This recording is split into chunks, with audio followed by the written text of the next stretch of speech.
So, another Alexless episode this time, guys. She's been you guys probably heard she's just having a bit of a rough time ever since her we lost her cat a few weeks ago. But she's doing better, but she's with her dance and everything, she's kind of it's just harder to get her all the time. So, for this episode, I'm bringing back a returning guest. We have James here, formerly from the show Games with John and James, and currently now from the show The Top Teners. How you doing, James? I'm doing good. Thanks for having me. It's good to be back. It's good to talk again. We had you on the Games with John and James show a couple of times. It was a lot of fun. I will never forget you out sonicking John. That will be a moment in podcast history. That's still one of the most unhinged podcasts I've ever been on. Yeah, that episode it went hard. It went up, down, left, and right, and then Yeah, decided to come back to Archie Sonic at the very end. yeah. No, that's a fun one. I revisit that every now and then, just for the memories. But yeah. Do you want to? I've had a live on previously to talk about it, but do you want to go over the top teners again real quick? Or Yeah. So we, Liv and I, have created a new show. It's called the Top Tenor Show. We're actually going live May 3rd. Our first episode launches. We do top tens on everything in gaming, from video game characters, villains, the whole nine yards. If it is within gaming, we are creating a list for it, and we have a little bit of a friendly competition. So you're going to have to see if Liv wins or if I win each week on YouTube. knowing live, this is going to be a very competitive show. Yeah, I mean, maybe, but I've got my gloves. I'm prepared to fight video game style. Nice. Yeah, I'll be sure to include all the links to all your socials, the YouTube channel, and I'll have the thumbnail displayed properly in the thumbnail for this episode. No, we appreciate it. And then whoever decides to listen, make sure you comment in the video, because we also want to do lists for you. And if you don't comment, we can't do it for you. We'll keep doing our own. Nice. Yeah, top 10 episode like theme podcasts are always fascinating to me because they're very it's like a very challenging thing to constantly keep up with, but like when you get it down, it's like a very fascinating show concept. The hardest part is getting the template down for the edit, creating the animations, text, things like that. Like, that's the hardest part. Once you have it, you are cooking with fire.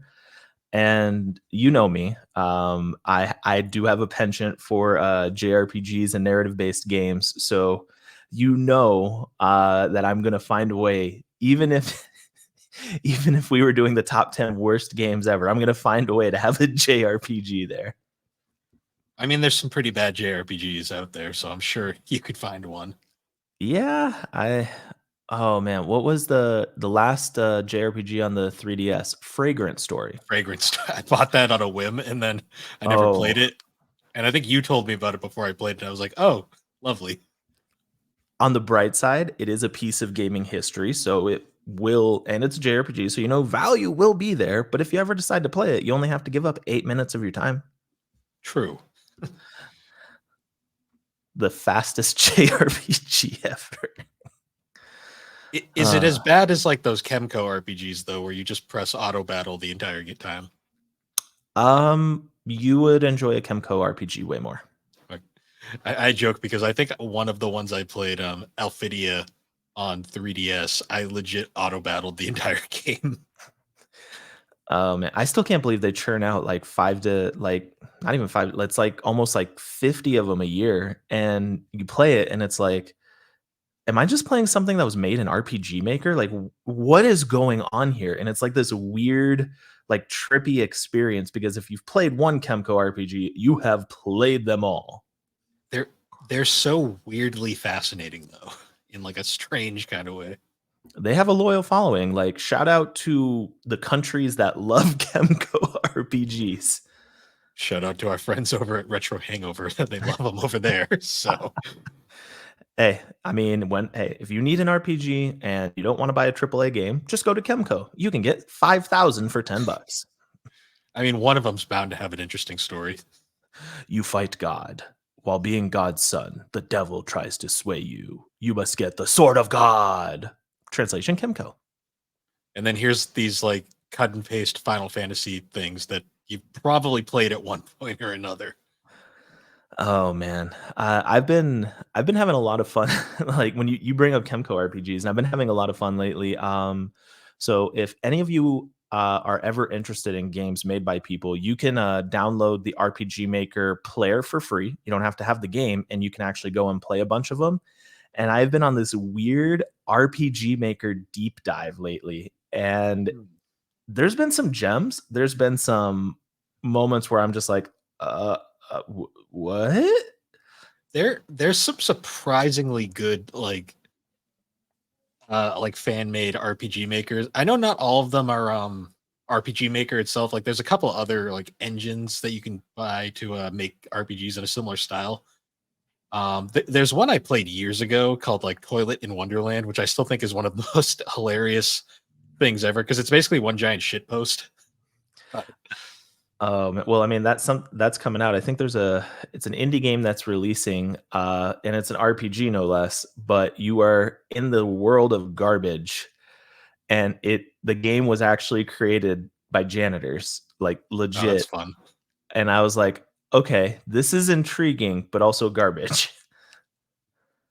Yeah, there's some really interesting like games, and like I like games like that because there's no restrictions, so people can get really creative with stuff without having to exactly think about like commercialization and like making them like profitable.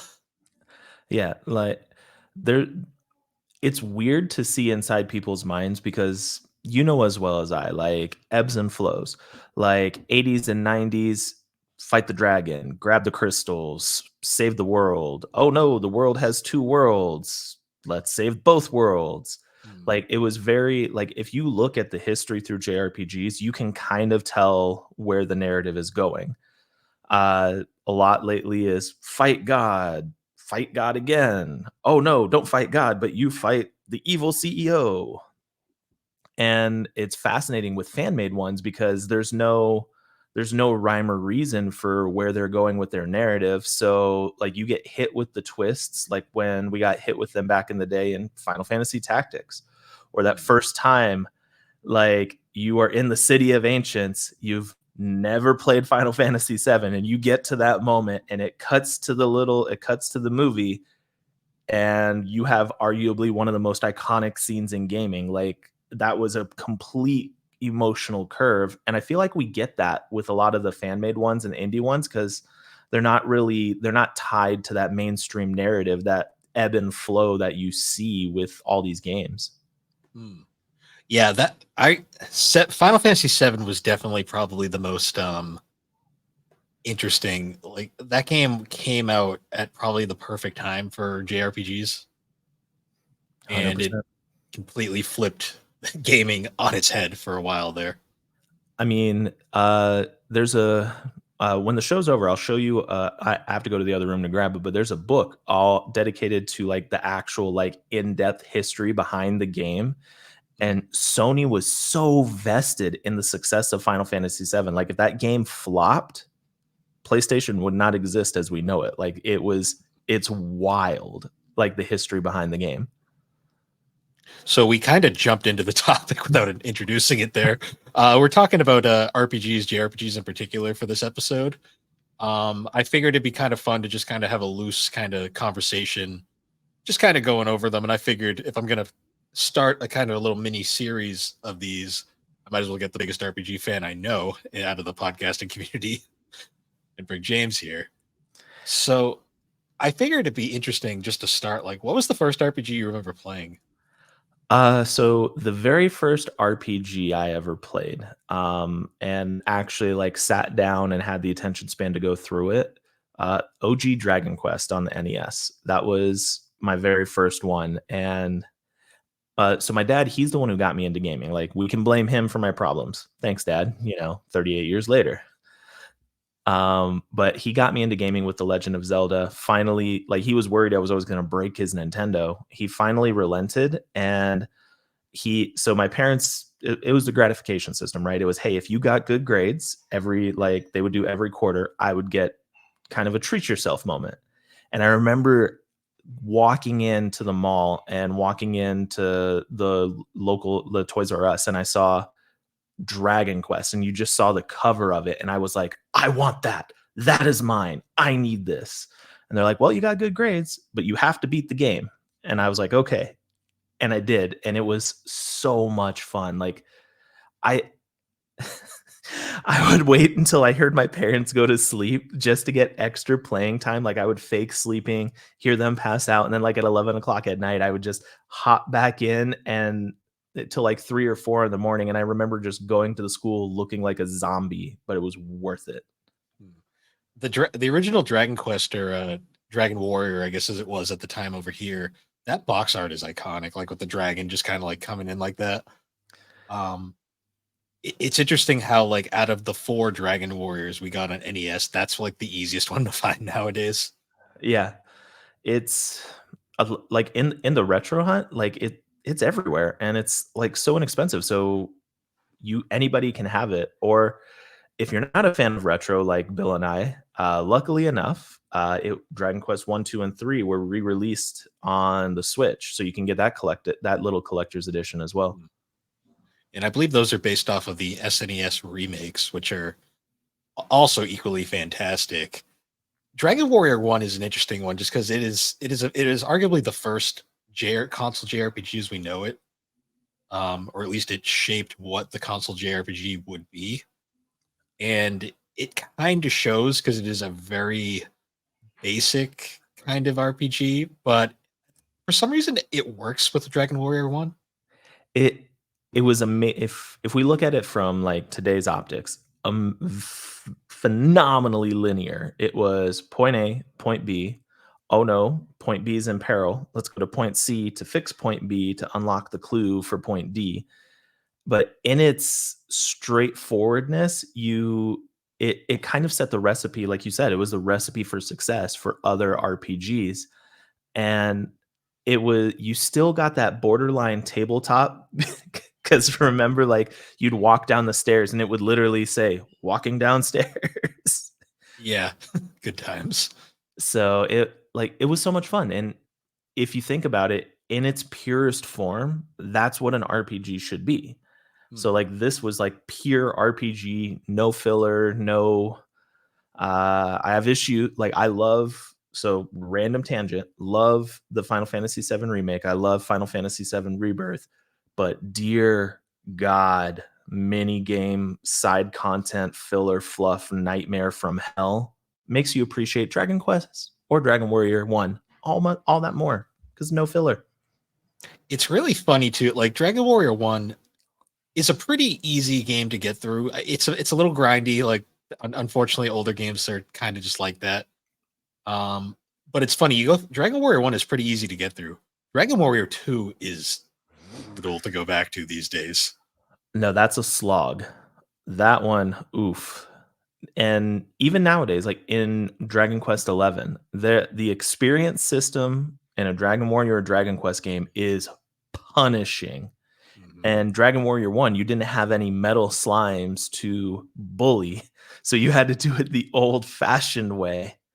Yep. And when you went to fight the dragon, when you went to fight the ultimate baddie, if you weren't it punished you. It was one of those, "Oh, you think you can beat me at level 50? You're cute, dead." It Yep. actually made you grind to go back and earn the win. Yeah, that was such a different time. It's just so funny. Like you go from Dragon Quest 1 is a pretty great start. Then 2 is like, holy cow, this is the how did the series make it past this one? But then you get to 3, 4, and 5, which is like three perfect games in a row. Even 6, don't forget 6. 6 is good too. It's 5, I think, was like they hit this peak, and then it was gonna take them a while to like kind of reach that again. The 6 is fine. 6 feels like a step back, but it's still really good. 7 is fine. The 7 just has 7's a lot. Whew. That's the especially if you're playing on PlayStation. You wanna experience what we call an extremely long narrative? Play Dragon Warrior 7 on your PlayStation 1. 250 hours later, you have gotten through the base level of the game. Yeah. Good luck completing everything. Play the 3DS version. It's a better experience these days. 100%. And then 8, like 8 kind 8 of flipped the script. Yeah, 8 kind of brought the series into relevance. I Um, I remember 8 when 8 came out. That was one of the last games I had purchased for my PS2 because the WoW bug bit me, and then the MOBA bug, and I didn't come back to console gaming until 2017. hmm, Thanks, World of Warcraft. But like 8 was just the cell shading, the narrative, the voice acting that kind of paved the groundwork for all of the voice acting to have kind of that British or Scottish flair. hmm. It's such an iconic moment in like the history of JRPGs because you and I both know, and all of you know, the PlayStation 2, that was the JRPG machine. That thing was still spitting out games until it finally ceased to exist in Oof. 2012 when they stopped production.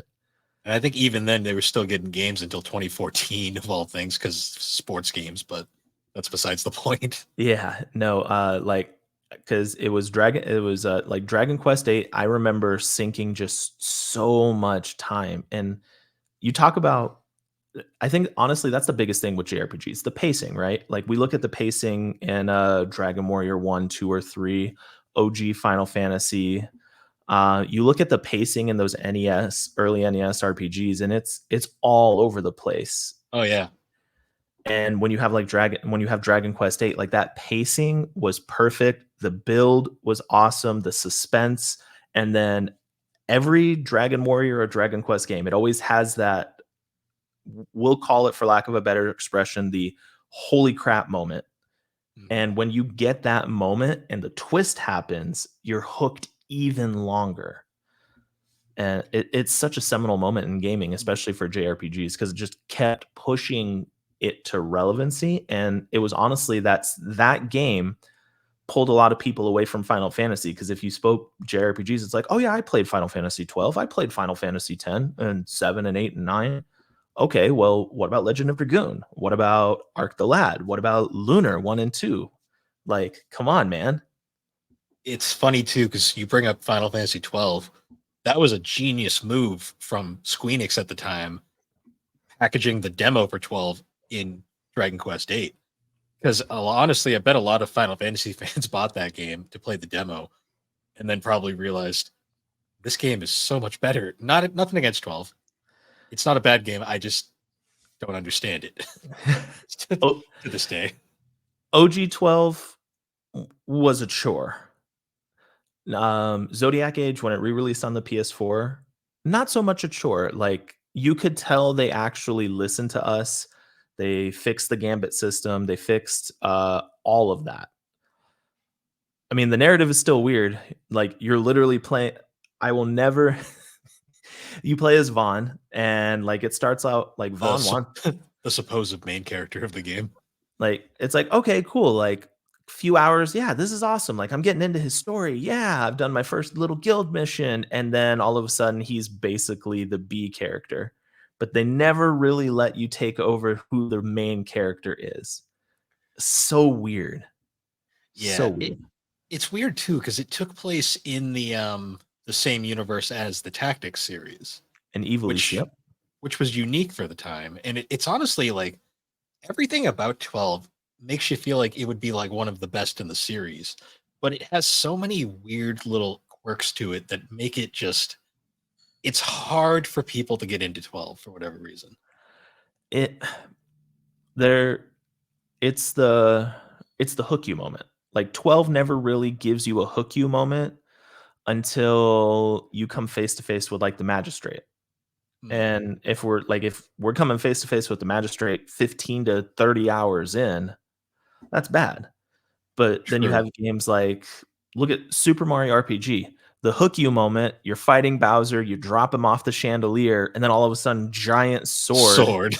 just drops into Bowser's castle. Stars go everywhere, and you're like, I have to figure this out.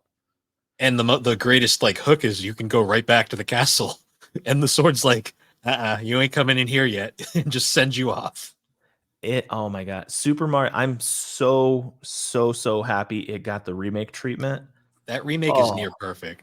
Like, actually, It's legitimately like, arguably like, I think it's actually better to play than the original in a lot of ways. It's a one for one copy and paste with better graphics, more fluid mechanics, and then the ability, I mean, let's just call it what it is, the ability to do triple techs. Yeah. Icing on the cake. Like I was always under the for years. This was a controversial opinion I had where I didn't see what the hype from Mario RPG was because I played Mario and Luigi first and Paper Mario, and I was like, I don't see what makes this one so special. And then I played the remake, and I was like, I get it now. This game is like perfect because I played the SNES version multiple times, and I was always kind of like, it's good, but I just don't get it. And then the remake was where I got it. Yeah, if all of you watching, if you have not picked up the remake, like, and this isn't sponsored by the way, go grab the remake. It Bill said it best. It is a perfect experience, and it doesn't overstay its welcome. It is a charming, like the remake is what, like 20 hours if you want to get everything, if Yeah, that. depending on how your play style, like if you're like me and you're a murder machine that kills everything in sight, it might take you a bit longer. But if you play normally, it's a quick RPG. It's not that long. We're not going to comment on that. I just So Dragon Quest 11 was in my backlog forever, and that was the most recent game I beat. You give me find a mini medal or find an item to make you even stronger. Dear God, I found all the mini medals and then some. Made every piece of armor you could. Like, I get to the true ending, and I am just uber overpowered, dominant. And it's like, this feels good. It feels good to bully the enemies. Yeah, like it's like you go back to Final Fantasy 9 and you do like the dragon grinding trick where you just kill grand dragons and get massive like over leveled, and then you just spend the entire game steamrolling everything as you can. Oh man, now you want to talk about an awesome moment. Like 9, it it sucked that Sakaguchi left. It sucked that that was his like magnum opus, right?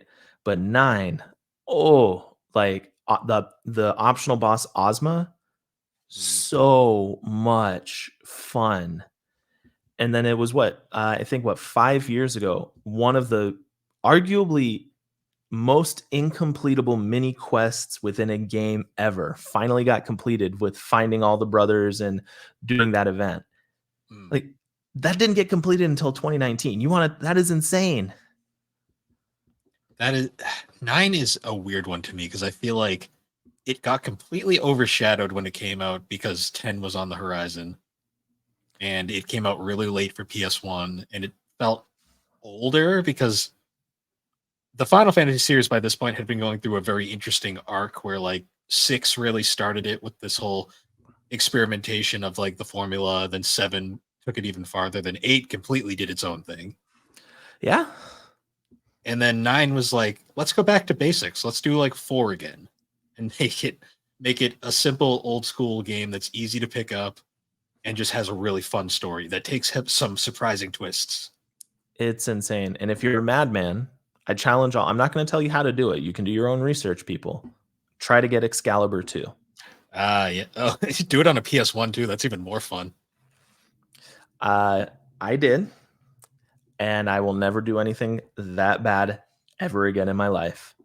The amount of times my game was just sitting with the disc tray open was not fun. I mean, speaking of not fun, getting Knights of the Round in a 7. Yeah. Uh, like the Chocobo, like the Chocobo breeding system to get to a gold Chocobo was not fun, and it was time consuming. Once you have a guide, it's not terrible. It's just like kind of like you just have to slog through it. The other method is, of course, you kill Ruby Weapon and Emerald Weapon, but who wants to do that without Hey, without Knights of the Round? hey, my challenge, if you play 7 again, Bill, my challenge to you, you have to replicate what I did. So my last time playing, uh, I beat Emerald Weapon, 0 magic other than the the summon for whenever like you would die, so it would just Phoenix and res your party. That was Yeah. it, but it was all mastered 4x cuts over my party, and I beat the emerald weapon regular attacks only. Hmm. That's my That's fun. challenge to you. And no underwater materia. Oh, that might kill it for me. So, but no, Ruby weapon, man, like you want to talk about a game series with amazing optional bosses from here recently with Final Fantasy 16, the one hunter quest with that red dragon. Holy nutso, that thing was intense. To Adamant Toyson 15, like, hey, you want to fight a mountain today? Here you go. So you're pro 16, right?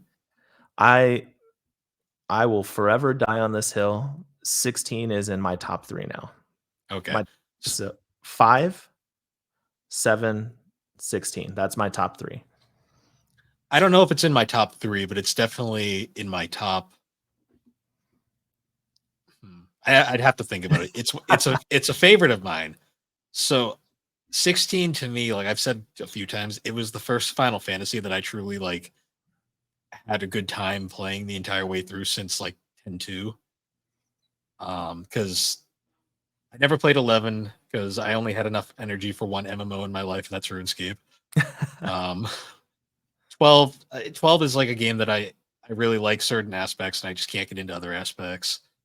13 is 13. You either like it or you don't. I like I like 13-2, 13-1 sometimes, 13-3. I'm good. You mean you don't like Lightning Returns? Yeah, I returned it to GameStop. I didn't actually return it to GameStop. I don't return games, but Never. We never do that. yeah, the Lightning Returns felt so. They were like, we give up. It's an action RPG now. Here. 14. I didn't play original 14 because it was broken, and I played the free trial for the fixed version of 14. It's good, but like I said, I don't have time for MMOs. 15 I liked until it fell off a cliff in the second half. Hey guys, I'm gonna be right back. I gotta go do this one thing. Pops back. Wow, it's been a month since I've seen you. And it's literally like 5 minutes in the game, and it's like, what? Yeah. Uh, And then 16, like from the start, like even though like I would prefer a turn-based RPG, I feel like 16 they managed to make the combat fun, and the story and world is really what kept me going because I love that game's story, and it felt like a Final Fantasy to me. we for all of the hullabaloo surrounding it, all the haters who are like, there's no party. It's Devil May Cry fantasy. It's not a Final Fantasy. I respect your opinion because we are all entitled to it. However, you can't go in, games can't stay the same. If prior to 16 hitting, we knew Dragon Quest 12 coming out was going to be completely different from the rest of the franchise.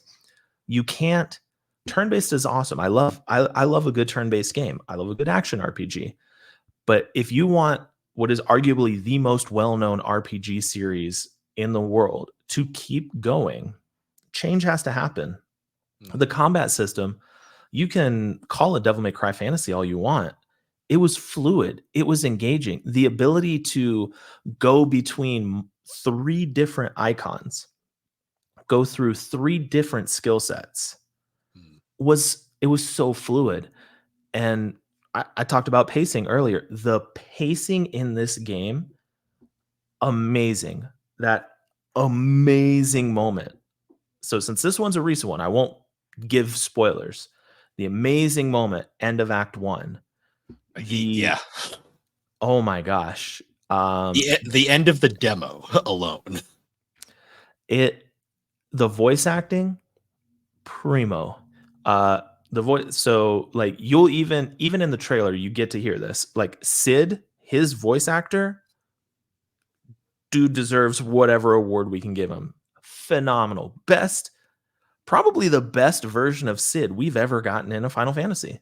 Since 7, I guess. I'm trying to think out of all the Sids we've had since then. Like, I mean, I like Robin Williams Sid from 8 because he's Robin Williams, basically. But I mean, that is fair.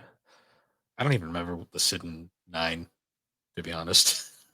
Nope, don't remember Sid in 9. Sid in 6, cool, kind of forgettable. Sid in 5, forgettable. Sid 4 is great. You can't Sid forget in Sid Yep, 4. Sid in 4 did good. It like 16 is the way of the future. And you can all love me, hate me, roast me. I'm totally fine any way. This series has to change. And 16 for all of us older generation of gamers who we prefer our turn based, we prefer, what we're used to.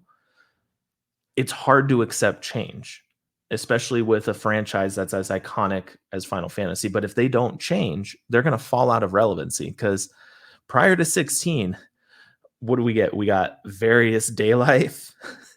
We got Harvestella. We got the Diofield Chronicle. Like, couple okay ones. Don't ever play Various Daylife. That was a train wreck of a train wreck. Oh, Fantasian was the other one. That was a Well, Fantasia. Remember, Fantasian was Sakaguchi's own studio, Mistwalker. Oh no, not Fantasian. I'm thinking of the other one that Square put out that it like flopped immediately. I can't remember what the name. Oh, Babylon's Fall. No, not that one. It was the one that looked really pretty but ran like bad. Huh. Well, that is gonna. I don't remember. I'm gonna look this up right now while you continue your story. To the Googles. But like Square had been striking out quite a bit, and for them to make this change, so many new people came to the franchise, and for me, that's what it's all about. I want everybody to experience a JRPG. I want them to be able to experience the old all the way to the new, and they got to. So if you have not played 16, you're missing out quite a bit. Oh, Forspoken. Hey, I liked Forspoken. I will die on that hill. Did they fix it so it runs, it properly functions? Or So it runs really smooth. The dialogue, I mean, the kryptonite of that game is the dialogue. It is very forced. It's very cringe. When you're dropping an F bomb every other word just to try and be a little edgy, it kind of sucks. But what I'll give it credit for now, like if you go back and play it, the combat is amazingly fluid. The world building and development, like the story, because as you're going through the various areas, there's a lot for you to do. And you can start to discover and uncover more of the history and more of the why and more of the how. It's phenomenal. And then like actually getting to see the moment where the Tantas like fell into madness is amazing. And then there's a beautiful twist at the end. Like you will appreciate the twist at the end. So I know that one, a lot of people hate it. I hear you. I agree with you on the dialogue. But if you can look past that, the game is gorgeous. And you want to talk about a game that lets you literally explore everywhere, actually, what we want to do in open worlds, but we normally can't. Forspoken gives it to you. okay, I might give it a shot at some point. I know the biggest problem Squeenix had like this last like year or so, they just put out too many games and like we had not enough time to play them. Yeah. Shout out to the various creators that just game all day. Like, more power to you. I wish I could do that, but you released Star Ocean like last year alone. We got like the biggest remakes we got. If you're like Super Mario RPG remake, Star Ocean: The Second Story R came out to modern consoles, which another glorious remake. And then let's see, we had 16 that came out last year, all the indies that came out last year. If you're an Armored Core fan, Armored Core, not really a JRPG, but it kind of mirrors, I guess. I don't know where I was going with that, but I think there was like a total of like 80 big games I really wanted last year. And there's no way in God's green earth I'm getting through 80 games. No, I can barely get through like 4 a year at this point. I mean, I I mean, remember I recommended what was the one I recommended to you? It was the Labyrinth of So there was Labyrinth of Griselia or whatever. There was that one and Poison Control were the two, and Yep. I've only dabbled in both of them because I just don't have time to play RPGs anymore, sadly. We're the RPG guys, but we're getting older and they're getting fewer to play. Or like you get like other games that will come in that you just have more priority on, um like right now I'm in the middle of my yearly playthrough of Persona 4 Golden. So it's like kind of just has taken over everything. Yep. But then also Persona 3 Reload just came out and I'm like, well, now I got to play that. And it's like It is this is a weird thing, but it's like a we'll call it a backhanded complaint. We are feasting a little too good, game companies, which I can't really argue because I'm gonna pick them all up anyways. it's weird because it's like the nichest games like we're like swimming in right now, but like the big triple A's they are struggling to make right at the moment. Yeah. I mean, Ayuden Chronicle, the one we've been waiting for has is coming out. You can play the beta. And I That's actually know it. the Suikoden spiritual successor, right? Yeah, it was either the director or the producer, like one of the main creators behind Suikoden, who left the company, went and did this, and then Konami, in their infinite pettiness, thanks Japan, they were like, "Oh, well, look at this, Suikoden 1 and 2 remasters." Yeah, convenient. It's like we've only been asking for those for years, and then you put them out now just to get your petty one up. But I mean, I I'm very happy the PlayStation 3 store is still like, even though you have to navigate an encyclopedia to get to the point to purchase on it, being able to get Suikoden 2 there versus going to shell out 4 to 500 for it. Whew. off topic, but have you noticed the hilarious irony that the PS3 store was the first one that was going to close, and everyone lost their metaphorical shit over it, and Sony backed down, and now it's somehow won the Hunger Games of the old video game stores. Yeah, I mean, the Wii's gone, 3DS is gone. Wii U just closed, 360's on its way out. Um, It for love Sony, hate Sony, love Microsoft, hate Microsoft. For all of the lambasting companies get, for a company like Sony to literally say, "Whoa, we actually hear you," and keep it there. Like, so many of the titles like you and I have in our collection and you and I have enjoyed are readily available at people's fingertips for pennies on the dollar for what they are. Like I mentioned Suikoden 2. If you want to actually own that, you're spending 4 to 500 bucks. And especially yeah, with the new one coming out, we're probably going to see a price spike to like 650 before it evens out. Like that's insane to ask somebody to pay for that. yeah, especially for a game that it's a game that's that sought after, and they could have easily re-released so many times. And I mean, it's amazing that they finally are, but it's, Suikoden's an interesting one. Yep. No, that whole franchise is awesome. Like 2 chase game, 5 is a chase game. I challenge everyone to go play 4. It's the Black Sheep. Good I hope luck. you like pirates and ships. Um, What's that? You like the Navy? Ah, Suikoden 4, right up your alley.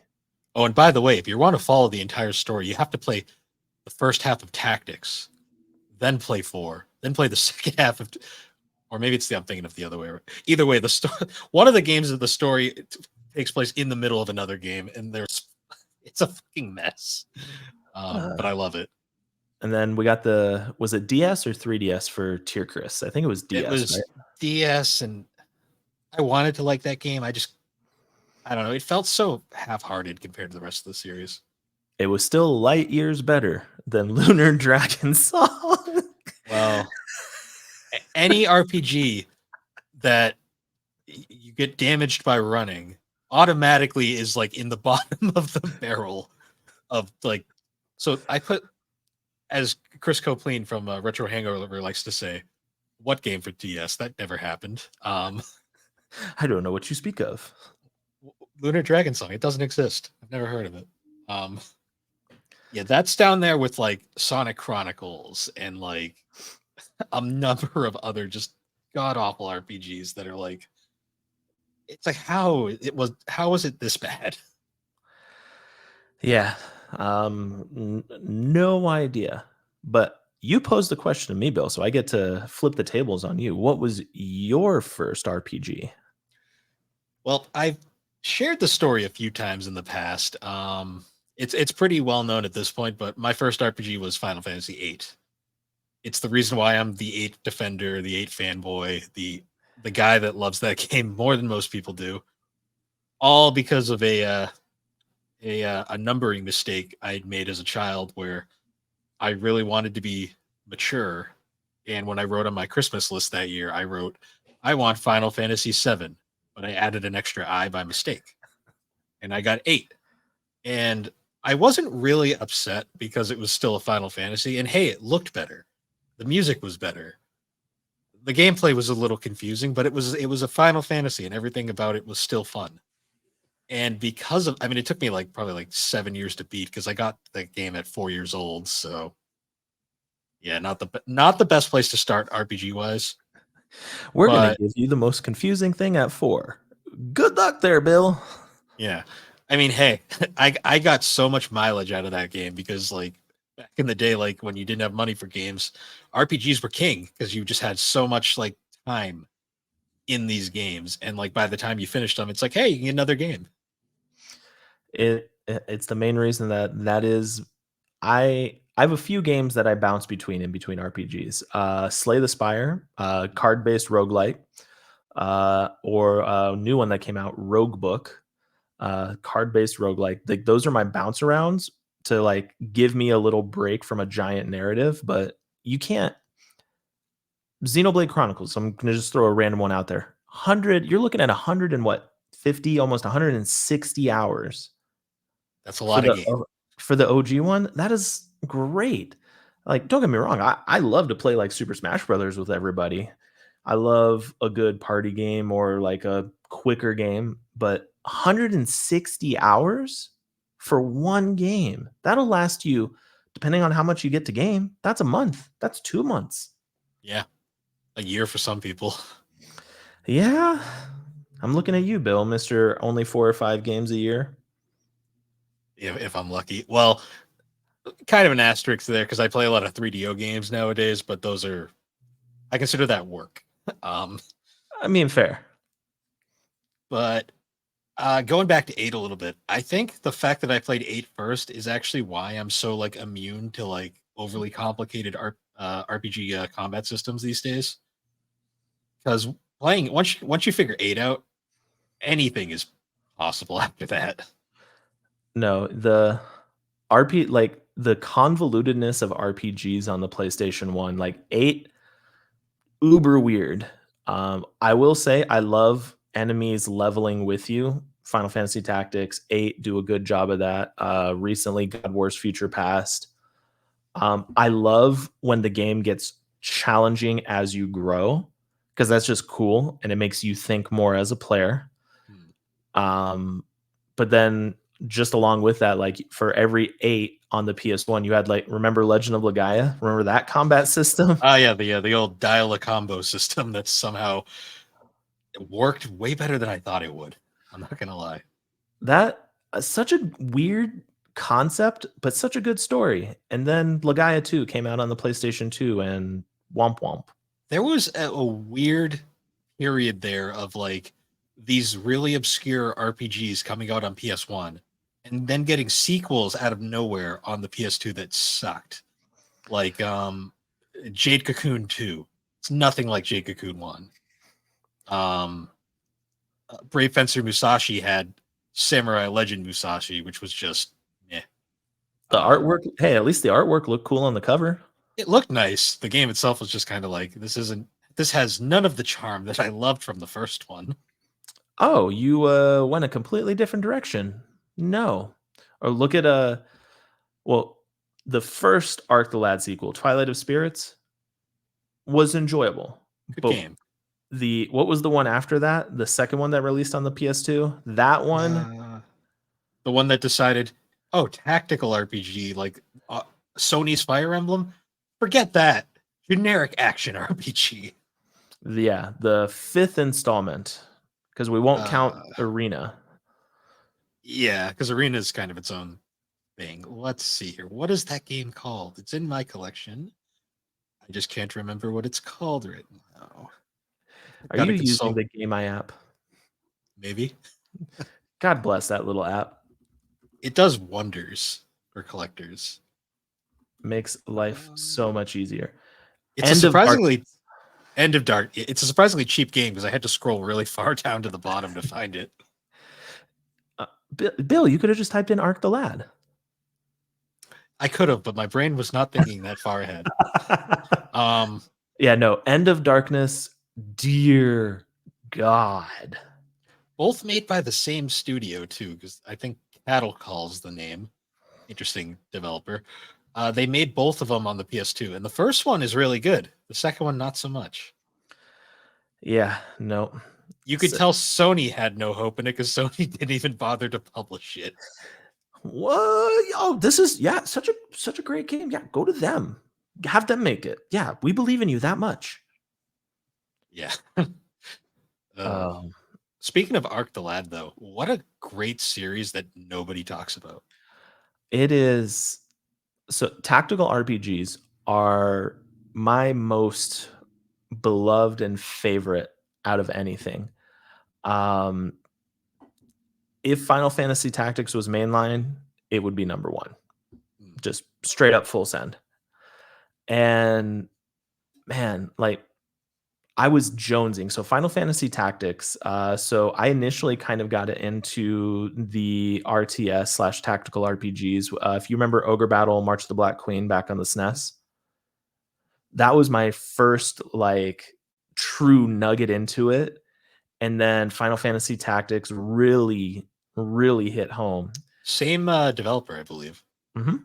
Yep. The original creator behind Tactics Ogre and Ogre Battle left, and because he had a bunch of ideas, and they were like, "No, you're just gonna copy paste, release the next iteration." And SquareSoft at the time was like, "Hey, we'll let you have full creative control, but we're gonna put the word Final Fantasy in this, and we'll put tactics in it as a way of paying respect to where you came from." And we get arguably one of the best, if not the best, tactical RPGs ever. That is like to me like the definition of like a slow burn kind of seller because it didn't do anything when it came out, and then suddenly it just like blew up to the point where Sony had to hastily reprint it, and that's why there's so many more green labels than there are black labels of that game. Oh my god! Like we mentioned, the enemies leveling up with you. Final Fantasy Tactics they did that. Like the story, the challenge. We all know if you so I'll use an easy example. Star Ocean till the end of time. If you go a mana destruction build, you will literally cheese mode that game because no Yes, enemy has infinite mana. Like all most RPGs have ways to be broken. Final Fantasy Tactics, they're very few and far in between, and the challenge is real. that I think Tactics does the leveling up thing better than eight because if you know what you're doing in eight, you can break eight in half so easily. Yep. And then what's the fight? It's in the church. The priest reveals himself as a demon, and if you aren't prepared, you have to restart the game because most of us.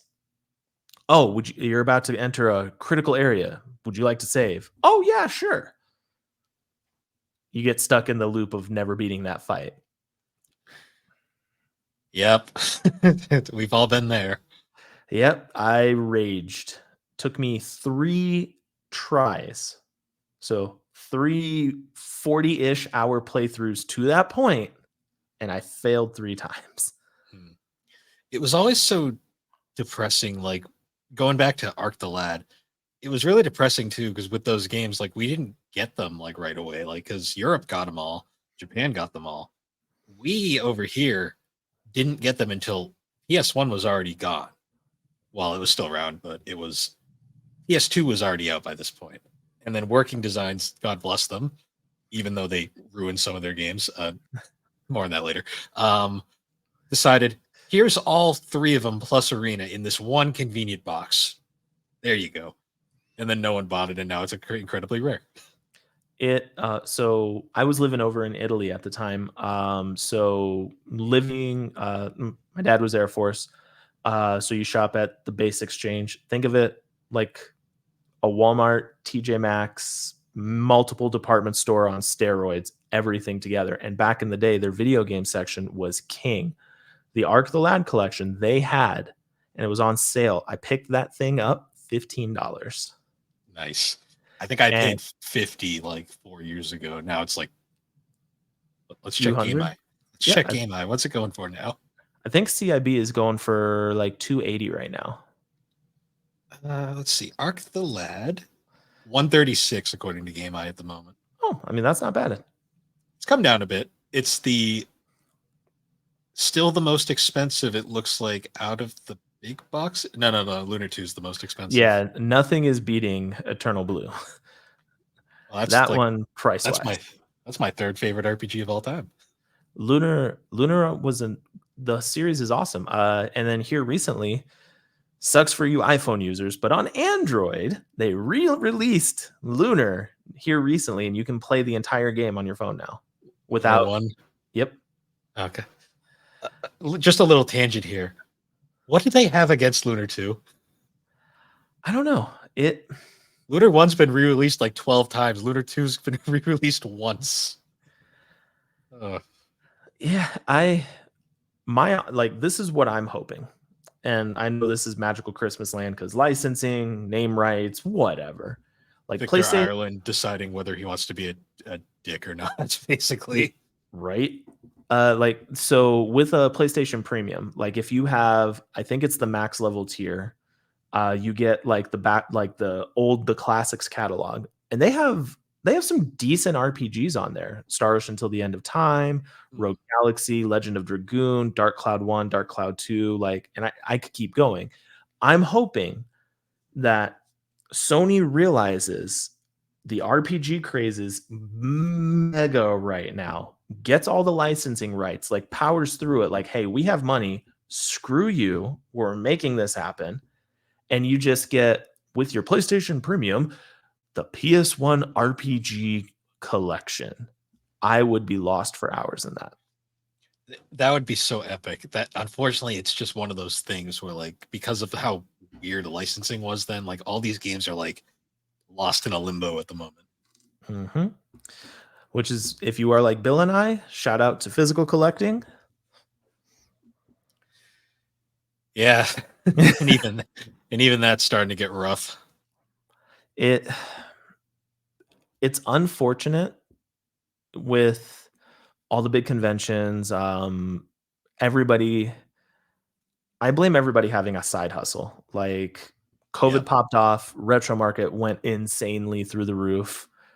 I mean, I'll wholeheartedly admit I sold my collection for a silly amount of money, with the exception of modern consoles, and built it back up. But it shouldn't be this difficult. Like if you remember 2019, you could pick up Xenosaga 3, $40. Now you want Xenosaga 3? Get wrecked. Yeah, now it's like, I'll give PS2 credit. Most of its games are still pretty affordable, even like the RPGs, unless you want Xenosaga 3 or Dot Hack 4. Or Steambot Chronicles. Don't forget that one. Oh yeah, that one's see, I don't have that one. That's why that explains it. That was the weirdest RPG I've ever played. Even weirder than Dokapon Kingdom. Dokapon, isn't that like the one that's like a board game? Yep, they just I wouldn't say re-released. I guess it was we'll call it the second one in the series. I don't know, but it came back out for the Switch. So if you want to experience it without shelling out, I think it's like $150 right now. Grab the Switch one. It's like $30. Yeah. You know what? A PS1, not PS1, PS2 RPG I just recently picked up that, like, I swear nobody talked about this game, and then it's suddenly now like it's like everyone's like coming back to it and being like, this game was great. Why did nobody play it? Oak Age. Oh, yeah, that one was a good one. I found it in a bargain bin like a month ago, just chilling there for like $12. I was like, this game looks familiar, but I like don't remember it at all. And then I like looked into it and I like posted it online and everyone was like, okay, that game's great. I'm just like, oh, cool, I guess. So that one, I believe, because it's Okage the Shadow King, right? Yes. That one's actually available in the library as well for the PlayStation Classics. So Oh, if any nice. of you have never experienced that game, you want trippy, unique, engaging, has a few twists. Also, one of the very rare moments back then where games didn't take themselves too seriously. That's Okage. Hmm. Yeah, that was like a weird like gem from like because the PS2, like we said, was like it was swimming in RPGs. A lot of them kind of went under the radar just because there was so many of them. It was you couldn't you honestly couldn't fail if you made an RPG on the PS2. Like some of them would fly under the radar, but you still always met your sales goals. Like even if Thermal Fantasia met its sales goals, and that Uh, game, oof. that was Konami's first attempt at an RPG on the PS2, and I got my copy for $5 at a flea market. There's a yeah, I'm right there with you.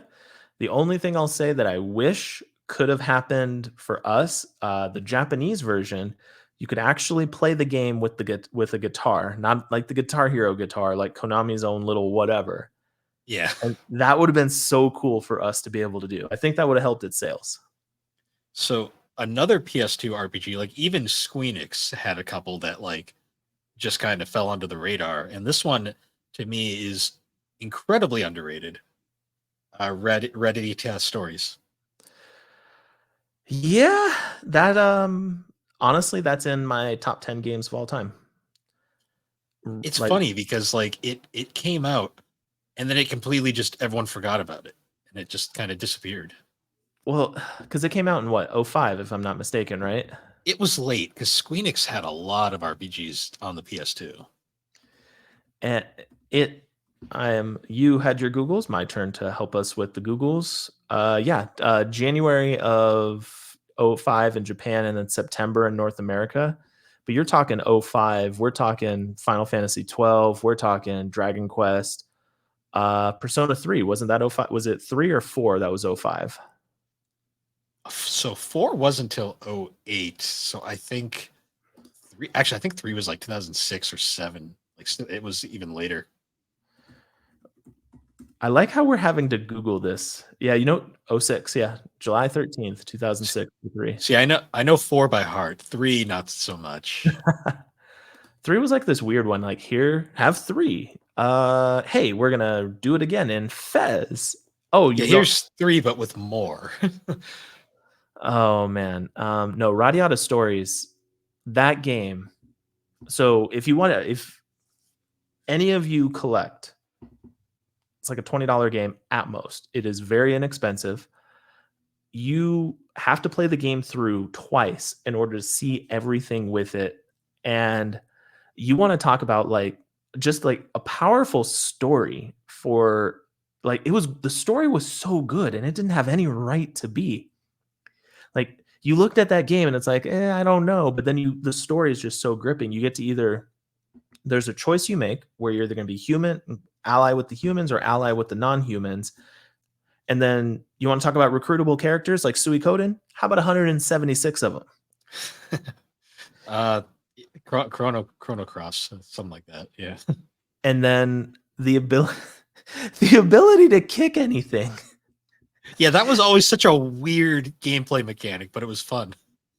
You could you could just go up to a town person, kick them. Hey, what'd you do that for? Kick them again. Hey, you need to stop this. Kick them again. I'm warning you. Stop. Kick them again. Guards, and then just engage with the guards. Yeah. See, I love when games they play with your expectations like that. Like one of my favorites is Super Paper Mario, another criminally underrated game. Mm-hmm. Um it has one of my favorite examples of like playing with like the whole like but thou must like kind of thing where it's like no matter how many times you say no, you have to say yes. My Yep. favorite is in Super Paper Mario. At the start of the game, Merlin will give you his little speech, and you can keep saying no. And if you get to a point, he gets like very distressed. If you say no the final time, it's just game over. It's like the best thing ever because it's like, oh wow, they actually went there. Oh man, it's not an RPG, but like things like that. You remember Eternal Darkness, Sanity's Requiem? Oh yeah, well, that game was just designed to like fuck with you. Oh my! Remember, me and my friends would let the sanity meter just completely drain just to see what would happen. Like walking in the library, all of a sudden books are circling you. Walking down the hallway and you're getting dismembered, but you're not. Uh, Showing a deleted save file, but it Oh yeah, wasn't. the blue screen. The blue screen is still like one of the best ones. Oh my gosh. I love it when games can break the fourth wall because it re-engages you. Like if you give that moment, and honestly, I would say like 2000 to like 2012 RPGs kind of did that. They always quite a few of them had that moment to like make you like, "Huh, okay." Like Right Out of Stories with kicking, Super Paper Mario. It it's refreshing and more games need to do it. And I'm not talking the Hyper Dimension Neptunia series. Like, no, please, no That's more of those. I don't know. I kind of like those. They're pure JRPGs, which I love. Then they're just so. I love that they're just one giant like metaphor, basically. Oh my gosh, it's such a weird niche. Like who thought? So who was like the person that was like, "Hey, let's just make a giant metaphor for the console wars, and then just make it nothing but anime girls." No idea, but they're doing well because they still exist. Compile Heart. They're still making them. I think there's a new one coming out like in a month. Yep. God bless you, Idea Factory. Uh, Man, what was another one they made? Fairy Fencer, the Fairy second one. Fencer. I just bought the third one that's like a spin-off on Switch recently. I gotta play it. So I've beat the first one. The second one that came out on PS5 last was it last year or the year before? Picked that one up. It's on my to-do list. Yeah. I think it's like Advent Rising or something like that. Hmm. I still gotta get that one. I have the spin-off one as There's well. a- and you want to talk about like eating good? Like we're getting Ease 10 this year. Metaphor Refantasio. Atlas is not doing a Persona games. Drop your beer, everybody. Well, they're making one. It's not coming out yet. Well, we are getting the FES DLC for 3 Reload. Hey, I'm just happy. That is fair, but I'm just happy Atlas is content to do something that's not Persona, even if it's a one-off. They're finally realizing they're like, oh yeah, we don't need to be constantly fighting for our lives anymore because now Sega's bankrolling us. So Yep. I mean, speaking of that, Vanillaware, love them. And Unicorn Overlord, they went broke making. Ugh. yeah. Oh god, Vanillaware makes like the greatest games ever. And nobody plays them until after it matters. If you haven't, for you, Bill, if you haven't played Unicorn Overlord, it's on sale right now. I bought it. I just haven't had time to play it yet. Perfection. 10 out of 10, 5 out of 5, 100 out of 100, whatever rating you want to use. That game, start to finish, chef's kiss. Okay, because I know 13 Sentinels has a great narrative, but the actual like RPG strategy stuff was kind of like the weakest point of that game in a lot of people's eyes. What's this? You want to play what looks like an old game of asteroids for your combat? Please, welcome to 13 Sentinels. But then you play through the story and you're like, oh yeah, this is why I like this. Yeah, no. So the story in Unicorn Overlord is there. It's not abundant. It's not lacking. It's one of those. It's enough to satiate you, but then the combat system, the world exploration, and the everything else lifts the game into the stratosphere. So we're back kind of like around like where like Dragon's Crown or Muramasa were in terms of like minimal story and then just amazing gameplay. Little more than minimal, but yeah, right about there. Okay. Yeah, it's on my to-do list. I just have to sit down and actually play it. Man, one of these days we're gonna get you hooked and vested.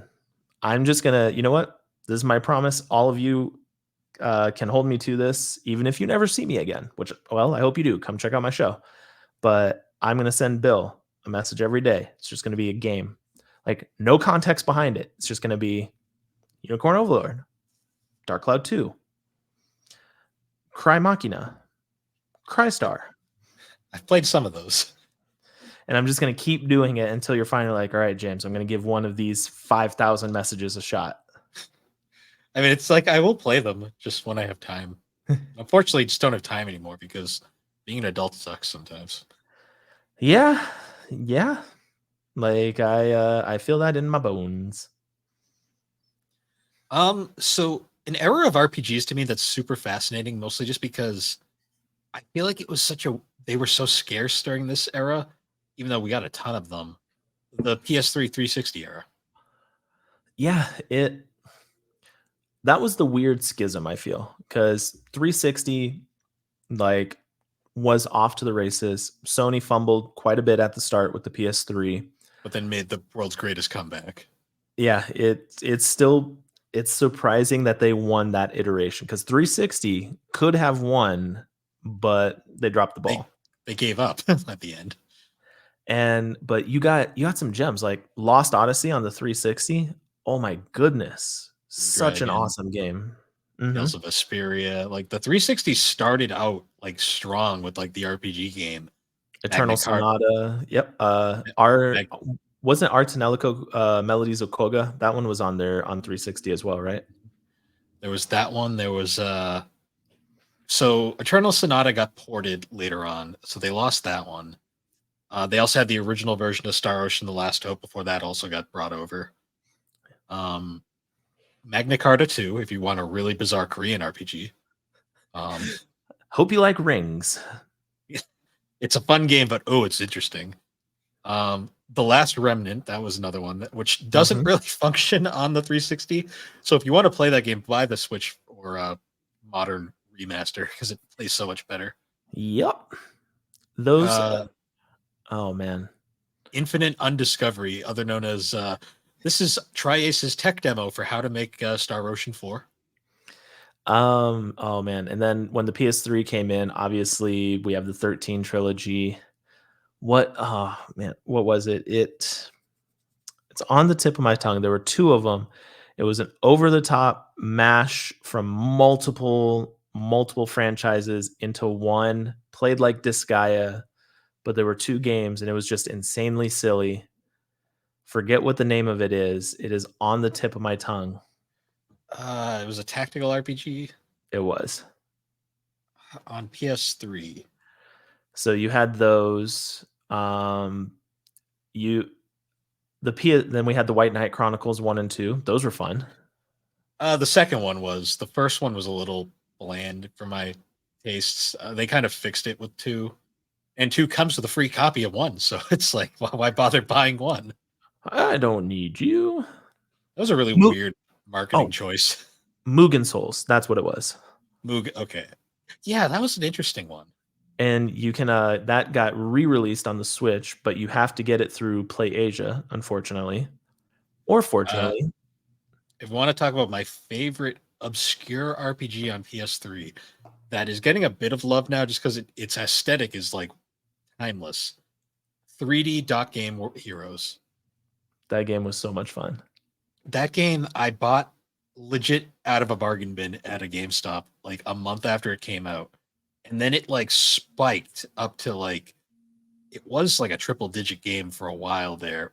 Mostly probably because of the Scott the Woz connection, because he used that one song as his ending music for a while. Yep. But yeah, that game was really hard to find for a bit. It is such an interesting like Zelda clone.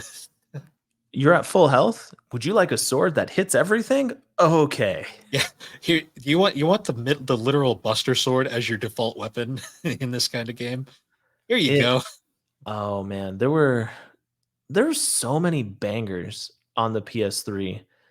And if you get it like if you want the backwards compatible one, people, I wish you the best of luck. It will definitely work. Just be prepared to learn how to apply thermal paste. But if you get like a super slim, it's it's a champ. Those and you those can things last. and you can play with the slidey door because that's still my favorite stupid thing about that console. Boop, boop, boop. Like what? Just like just like you can just open and close it at will. Oh man, no, like it's weird. I think the reason why that generation gets forgotten is because we still had stuff coming out on the PS2. Like you had Odin Sphere still come out. You had the Persona 3, Persona 4. You had what is it? Eternal Poison. That one came out like towards the tail end of the life. You just had Like you had 7 Shin Megami Tensei games. yeah. You still had so many masterpieces coming out on your prior console because there's no reason for Sony to stop. It was still that good. And a lot of those RPG developers, particularly the Japanese ones, they hadn't really figured out the new hardware yet. So they were still, it was just for games that big, it was just easier just to put out the games on older hardware. Yeah, that was honestly, I think for that lost generation, that was the most difficult thing. Like developing a game for the PS3. Good luck there, guys. I mean, it's like, because you think about it, and like the RPGs really didn't start kicking off on the PS3 until around like 2009 ish, I want to say.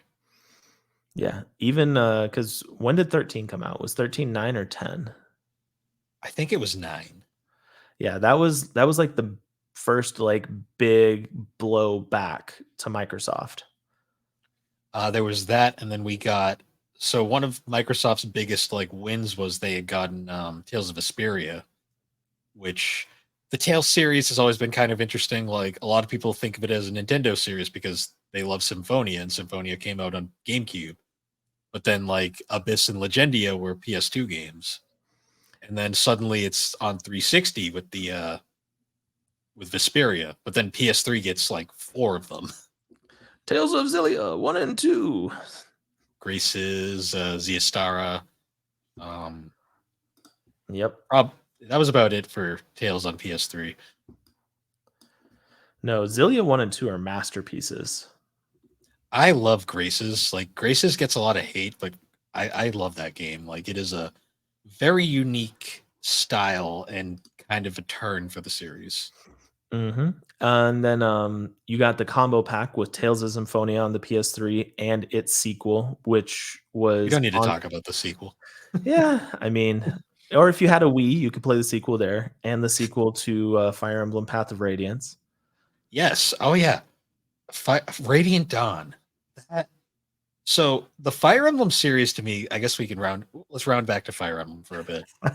Um, that series is like Nintendo tried so hard for so many years. Like they Smash Brothers Melee comes out. Originally, they were going to dummy out Roy and Marth from the game for America. They were like, they won't know what these characters are. Let's just take them out. And then the last second, they decided against this, thankfully. And we get Roy and Marth, and everyone's like, who are these guys? So Nintendo just kind of throws their luck out and is like, all right, here, have Fire Emblem 7. We're just going to call it Fire Emblem. And don't worry, these characters aren't in this game, but you'll still like it. Hey, shout out to the Game Boy Advance because we had what Fire Emblem. You had what was the we had what 2 or 3 on the Game Boy Advance. Then we had So there was, well, we only got 2 because so there's Fire Emblem, the Binding Blade, which is I think the Roy game that we didn't get. There's the Blazing Blade, which is 7, the one we got, and then there was Sacred Stones, which was completely its own original thing. Then they had Path to Radiance on GameCube, and that game nobody bought it, and it's tragic because now it's $200 game. Yep, I have it sitting back there. I got it right during the boom period and paid 200 for it, and then it dropped all the way down to 90, and I was like, shit.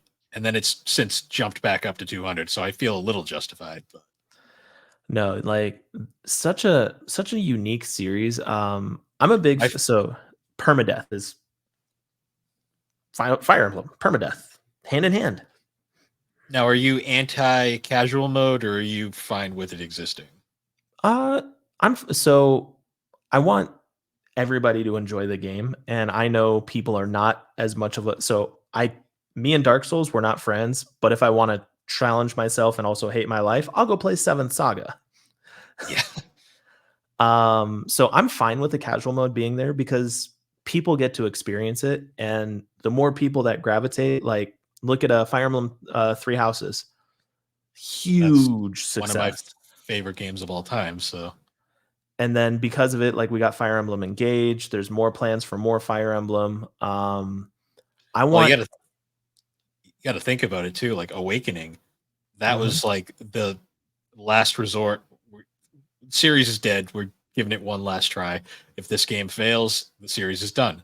And then it came out at the legitimate perfect time during the 3DS's early struggles, and it becomes this massive hit in America and Japan. And then suddenly, Fire Emblem is now like one of the top series at Nintendo, and they're getting regular games ever since. As they should. Even if I, even if it's kind of been like, I didn't really like Fates. Um, Fates was love or hate. Shadows of Valencia, love that one. that was good. I love Three Houses. Engage. I like the gameplay. I can't stand the character designs. Yeah, they lean too heavily into the anime aspect, I feel. They look like VTubers. It's weird. Yeah, I mean, Then hot I love the look of Three Houses too. I'm a big fan of when a game looks cel shaded. We talked about it, Dragon Quest 8 or even Okami. Like remember when Okami came out? Hmm. That game was so beautiful. Like I I could play a potato. I could play a NES RPG or SNES RPG. Totally fine. Like graphics don't really engage me as much as story or like the gameplay. But when your game looks beautiful and it literally looks like you've opened up your own personal like storybook, you win. Mhm. Oh yeah. And then Um. now look at us. We just have every RPG known to man. Yeah, we do. Um. So interestingly, we had mentioned a game called Harvestella earlier. Not the game I'm going to talk about, but I just wanted to use it as a segue point because it's basically farming the RPG. Um.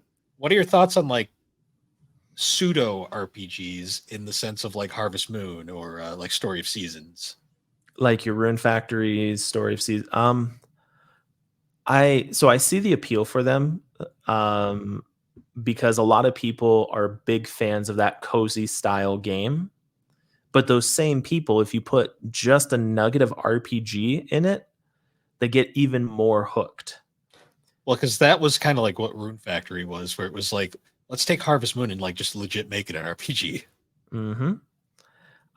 Like I'm fine. So not my cup of tea. Do I own them? 100%. If any of you see a copy of Harvestella, go pick that one up. That one is fast becoming the Godzilla from PS4, Yes, but it for is. Switch. I mean, Harvestella wasn't bad. It was just kind of like, it's like this was an interesting idea. They just didn't go far enough with it. And they spread themselves too thin because like when Harvestella released, we also like Diofield Chronicle was recent. The various Daylife fiasco. Hey, Yeah. pay $20 for a phone game. Oh, just kidding. This game is awful. It's free now. Also, like the previous year, where they had already given us like Bravely Default 2, Live Alive remake, Triangle Strategy. Love triangle strategy. I love if you are a giant douche in the game and you want to continue to be a douche and you don't get your party's buy-in and they're just like, "No, we're not going to do that." And you don't get to do that. Like such a cool little mechanic. It kind of reminds me of like in Persona 4 and like 5, where it's like you can do like the player route and just date all the girls, but then like Persona 4 Golden and 5 decided, oh yeah, we're gonna punish you really hard if you do this. Yep.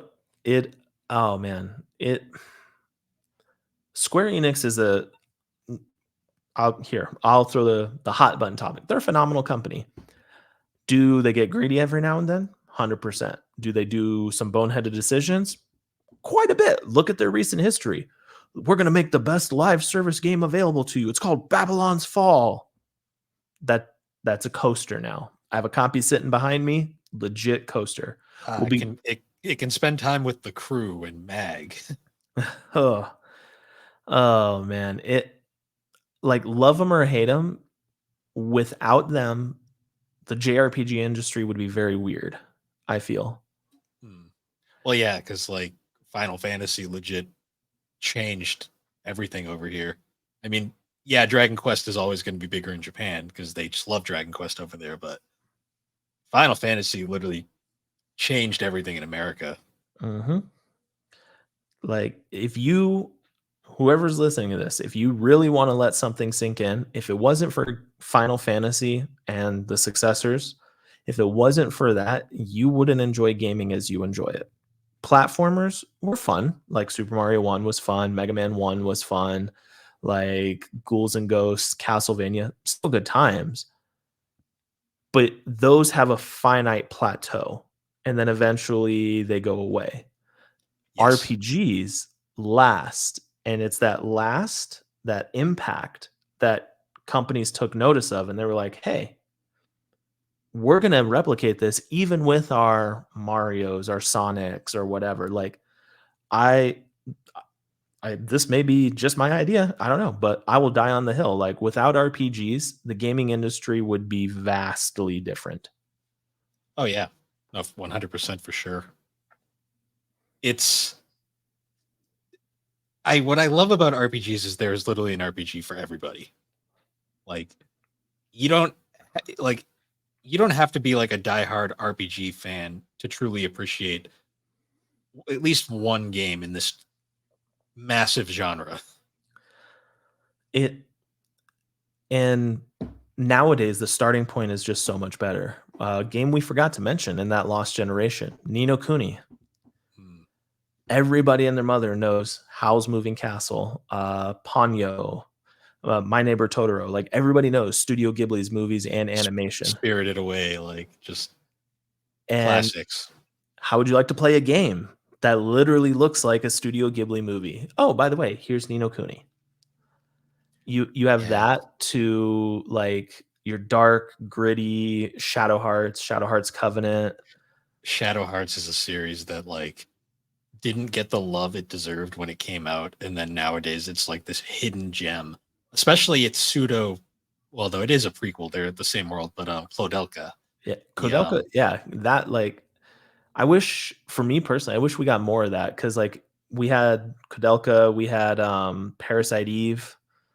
Like I wish we got more games that had that darker feel to them. kind of bridging the gap between JRPG and survival horror game. Like 100%. the biggest problem with Clodelka to me is I love that game, but you can clearly tell there was a power struggle between one side really wanted to make Resident Evil and the other side really wanted to make a JRPG.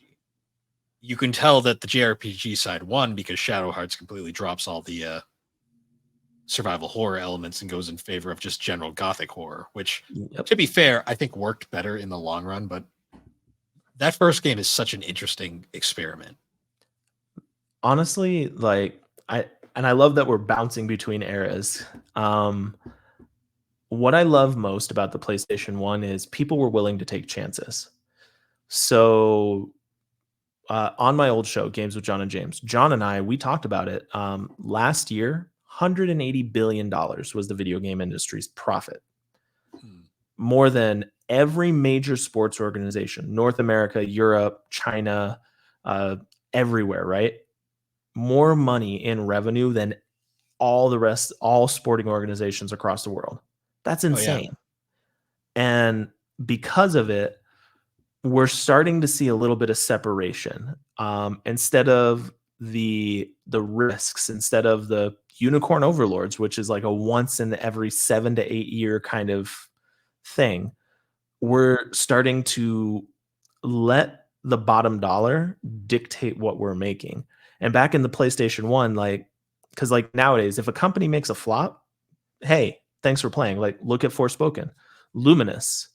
Like, Forspoken flopped, regardless of the praise I talked about it. Like I gave it earlier in the episode, like it flopped. Luminous got fully absorbed into Square Enix, and they're not going to get to make an independent game ever again. Nope. Back in the day, you had a flop. Hey, it's okay. We're going to go back to the drawing board. Let's make something awesome. I mean, you think about it like Phantasy Star. Phantasy Star 1, phenomenal game. Phantasy Star 2, also a great game. 3, total flop. But then they regrouped, and 4 is one of the greatest JRPGs ever made. Mm-hmm. We need more of that risk. And I think, I mean, like in a talk about JRPGs, that's something we definitely got to talk about, because I mean, Star Ocean 5, legit, I thought it killed the series. And then 6 comes out. It's a step in the right direction. And then we got a remake, and things are looking good again. you can play the whole Star Ocean library on current consoles, and that is a testament. Like how do I want to word this? I don't want to see companies stagnating, and that's a lot of what's happening. Because I mentioned it earlier, Ease 10, we're going to get Ease 10 Nordic. And this is Adol when he's 19, and it's going to have like that Nordic kind of Norse-ish stuff with his with the other character that they introduced in the trailer. But it's literally no Ease game has felt different since Ease 8 Lacrimosa of Dana.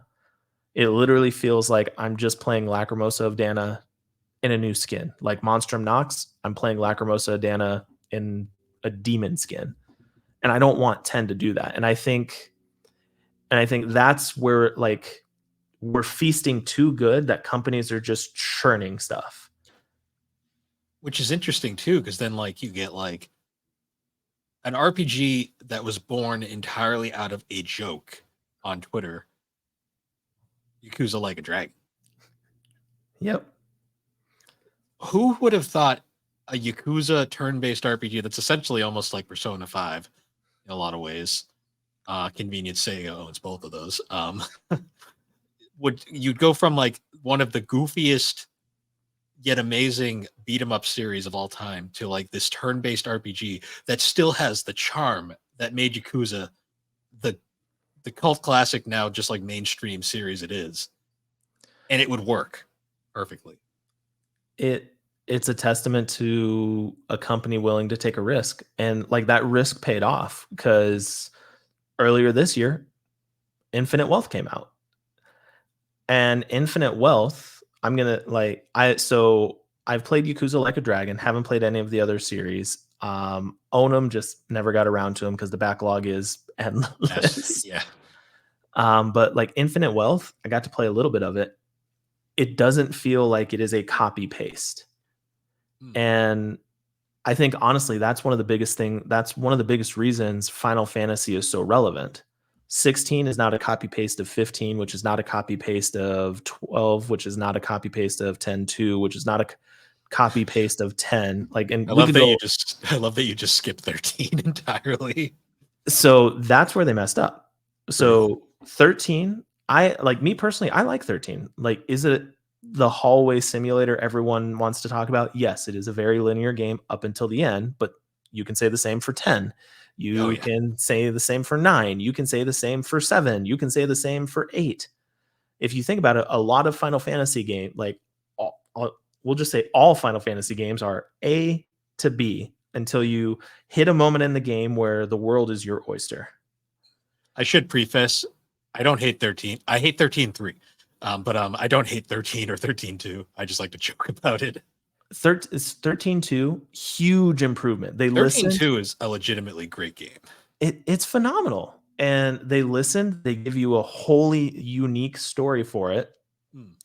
But I think what ultimately did the 13 trilogy is it was kind of copy paste. Square was so up their butt about the Fabula Nova Crystallis shit, and like they couldn't let it go. This is what happens when Nomura is at the helm. Like, let him retire, have a cabin in the woods, and churn Kingdom Hearts games out, but not touch anything else. Yeah. I mean, Yeah, full maybe a stop, full little. send. Which is why like one we had the weird mention of earlier, like Sakaguchi came back to super relevancy. It's weird that it's only on iOS. So if you have an iPad, if you have a Mac, MacBook, or an iPhone, you can play Fantasian. Yeah. I mean, it's a good game. What Did it you? is. And if any of you are familiar with how much love he pours into his games, everywhere you go in that world in Fantasian, and we're talking an iOS based game, is a hand built diorama. 150 hand built dioramas converted into game. That's insane. And one of them was made by Akira Toriyama. R.I.P. The legend. Like, oh my gosh. And you want to, that was wholly unique. Like, yeah, you have turn-based battles. It's cool that you can manipulate your abilities to hit multiple enemies, but the dimension, like, really? Like, oh, you've fought this enemy before? Cool. You don't have to fight it again. Put it in the dimension. Put it in the dimension. And you can literally explore and enjoy the beautiful world. Caveat though, when the dimension was full, you had to fight all those things at once. So Mm. cool way to farm tons of XP too. No, that was a Like, great game. oh my Actually, gosh. a JRPG that we didn't even so we were talking about the PS3 era. Well, that the seventh gen in general, and like how a lot of RPGs completely went under the radar. I just had one that popped in my head. That's one of the most unique. Another Tri-Ace game, and nobody really talks about it. Renaissance of Fate, or Resonance of Fate, or whatever it is. Oh, yeah, Resonance of Fate. Yeah, no, that one was Resonance of Fate, awesome. the gunslinging RPG. Hard to master, but when you learn the combat controls, who doesn't want to be Keanu Reeves? I know From it no was tricks. like I was so that was a game that I feel like came out at like just a weird time for RPGs, because like everything was trying to be super like futuristic and edgy, Hmm. and like you weren't getting a lot of old stuff. So like this like RPG that comes out and it's like, hey, look, it's the Gunslinger RPG. It's like all guns and stuff, and it's kind of modern, post-apocalyptic looking, and it's like it's. I was like when I played it first, I was like, this is so unique. Like, why is no one talking about this? And I realized it's because we were just oversaturated with these like modern, dark, like just games. Yep. And then, yeah, the PS3 was such a weird, because you had like that came out. It was like the Time Paradox game. I forget what the name of that one is. The That one. Guided Fate Time Paradox. Yep, that one came out. There Time and was. Eternity, the Namco one that sucked. Yep. Yeah, like, and then Mugen Souls. There was another one. What was the other mashup? It was like Mugen Souls, but it was also on the PS3. I think it was the same company. Hmm. I am still like, I pulled it up to figure it out, but can't figure it out for the life of me. Yeah, I'm brain farting there. Oh man, it will come to me one day. Um, might not be this episode, but I'll comment it on the episode when Hmm. it comes to me. But you just had, it was just kind of like a blurb of RPGs. I mean, at the time we had the Record of Agarest War games come out. Hmm. Um, yeah, that was like the generation that doesn't get appreciated. Well, it's interesting because most of the RPGs during that era were on either like DS or like PSP or Vita or 3DS. Like they kind of just skipped the PS3 era for the most part. Like, I You mean, want look to at Dragon Quest 8 was a masterpiece, and then they decided rather than jump into PS3 or Wii or 360, they decided, now we're going to just make another DS RPG. I mean, let's be fair. The Dragon Quest RPG on the Wii is not fun. Which one? Swords? Yep. That was a game, all right. Um, That was a what? I mean, there was 10, but 10 is an MMO, and we're not able to play it, unfortunately, at the moment. So, Here soon though, it's getting released offline version for us. uh, they've said this so many times, so I'm like very skeptical to believe them. So I'm hoping that it does come out and we can actually experience it. Well, I mean, they're riding the high. Like I would, if you or I were there, like I'd continue to ride that high. Like everybody loves the Adventures of Dai, the anime. Mm. The game, it's good. It's not great, but it's a nice hold me over in between your big titles. Like ride that high. Like 11, honestly, if we talk about like triple A pure RPGs, Dragon Quest 11 and then Final Fantasy 16, those were the last two. To a degree, like 11 to me is like that is like the love letter to like just JRPG fans who don't want to play like an Atlas RPG and because Atlas, I'll give Atlas credit. They've stayed true to themselves basically their entire existence. But Yep. Atlas RPGs are a lot. I love them, but they are a lot. It's like the PS4 was such a good time, but I don't think I can handle seeing Persona 5 get re-released yet another time. I think 5 is finally done. If anything, they're gonna milk 3 now until it's dead. Part of Please. me kind of wants a 4 remake now. If it gets the love, so if it gets the love that Persona 3 Reloaded got, all on board with it. If it gets the love that the 3 and 4 digital only that came out in like beginning of 2023, no, abort mission. Do not do that to us. I the only way I'd want it is a remake of 4 Golden using the reload engine basically. 100%. Like that would be a beautiful game. And you want to talk about like a weird irony, the Vita. We didn't even really mention the Vita and all the gloriousness that came on the The Vita. the Vita legitimately to me. So I am like one of the biggest Vita defenders there is. And the Vita to me is like legitimately the home of some of the most trash yet amazing JRPGs ever made. I mentioned it when I said Ease 8 Lacrimosa of Dana. I want It was all a of you to Vita game. know. It was a Vita Vita. game. And literally got released for the PS5. Hey, we don't know what to do. Oh, cool. PS5.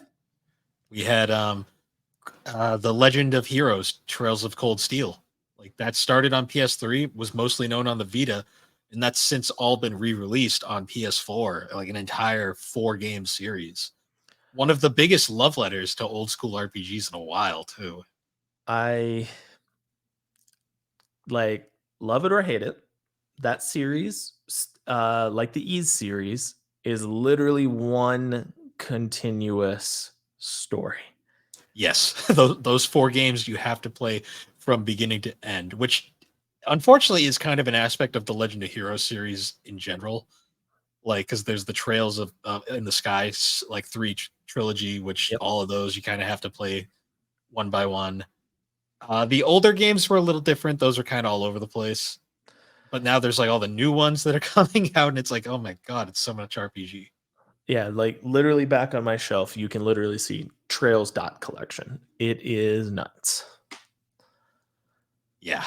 Um, Speaking of Vita games, like if you want to talk about the most obscure, like what is this?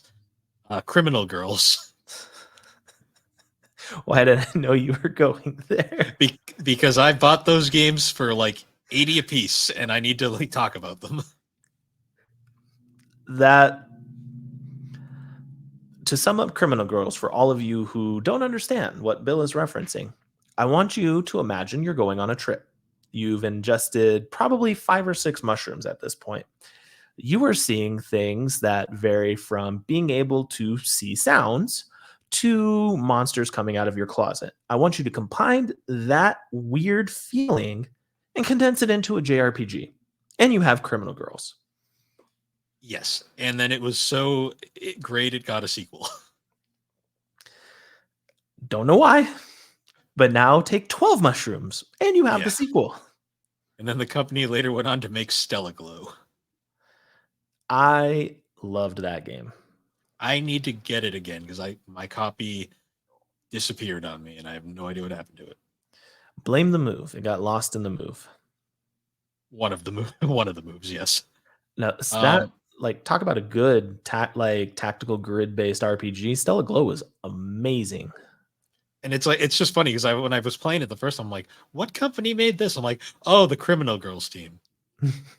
Good for them. You went from psychedelic experience to, for you, serious RPG. Good job. The Vita is hilarious to me too, because like you get games like that, and then like this isn't a JRPG, but I have to bring this game up every time I bring up the Vita and weird shit. It had Drive Girls on it. Do you know Drive Girls? Why are you making us go down a mushroom experience? Well, because I anytime I talk about the Vita, I have to talk about Drive Girls because Drive Girls is literally the beat 'em up where it is big anime waifus that turn into cars. Yep. It's a Uh, game. It's not good, but I love it. that was honestly the Vita was the last like the Vita released at a weird time where it didn't get the love it did. And I wish it would have because it probably would have been a relevant handheld up until the PS5 launched and might have had a successor. But that was the last real handheld or console where people took risks. Oh Bill yeah, mentioned Drive Girls or Criminal Girls. Those are risks. If you release that today, hey, thanks for playing. Your company is gone. You've been absorbed by Microsoft or whoever. the Vita also was like the home of like let's put an RPG that nobody played the first time around and let's try again. Like obviously Persona 4 people played, but they decided let's make it even better and release it on the Vita. And hey, it's the game that people buy Vitas for. How about that? Yep. Um Disgaea, like Disgaea 3 and 4, two amazing games. Let's make them better and put them on the Vita because the Vita can handle it. It the Vita was so ahead of its time. Like everybody, like obviously we know through the leaks and everything, the Switch 2 more than likely coming out probably around Black Friday. We know that. Yeah. But if you look at the upgraded version, it's literally uses the same screen that a Vita used. The original Vitas, the OLEDs, Mm-hmm. the nicest game screen on a handheld, I still think to this day. 100%. Like I loved the PSP, but it was a little small. And then you got the Vita, it wasn't small, and everything was gorgeous. We'd mentioned them earlier. Vanillaware, Odin Sphere, Mm-hmm. Muramasa, and Dragon's Crown were all released on the Vita. Well, Odin Sphere was also PS2, remember? Well, it was PS2 originally, and then they ported it to Vita years later. And the, Muramasa was Wii originally, and they ported it to Vita. And then Dragon's Crown was a dual release, I believe. yep. And then because of the Vita, like because of the re-release to Vita, we were able to get Odin Sphere, Lefter Sphere on the PS4 as well. So like Yes. if you think about it, and I want this to sink in for you, a lot of the major RPGs people that were on the PS4 and even some that are on the PS5 are Vita ports. Yeah, it's like Demon's Gaze for anyone who remembers that, and Demon's Yep. Gaze 2, the sequel made it to consoles. That's another unique one because it's like, oh, do you like old school dungeon crawlers? Well, here's this one with anime girls because Yep. all of these games have anime girls. The first one's on console now too. Oh, is it? Oh, cool, nice. I think here, I want to make sure I quote it to you properly because I know you're like me and you will probably search it.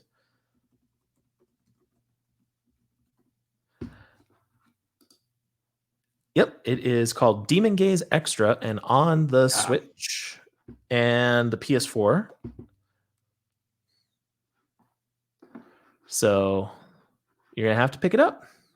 at some point. Oh, we had also mentioned Hyperdimension Neptunia. All of those are also on Vita. It is the Vita. We speak with our dollars. We speak with our wallet. That's one of the very few ways we as consumers can hold companies accountable. And unfortunately, not enough people spoke with their wallet by purchasing the damn thing. Or games for it. It the what could have been.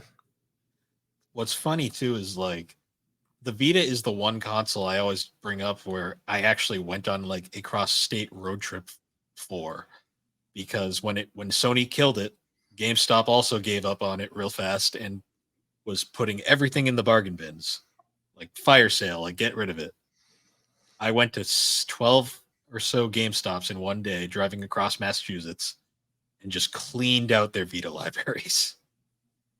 Because And if any of you are taking notes, what Bill is mentioning, probably within the next year and a half, that's going to be the PS4. So it's already happening. yeah, you'll still see them a lot on the shelves, but they're getting fewer and far in between. Well, So the get it. question, the real question is though, is GameStop going to make it that far? So the deal with Microsoft is still there. Like Microsoft hasn't backed out, so I don't think GameStop will fail.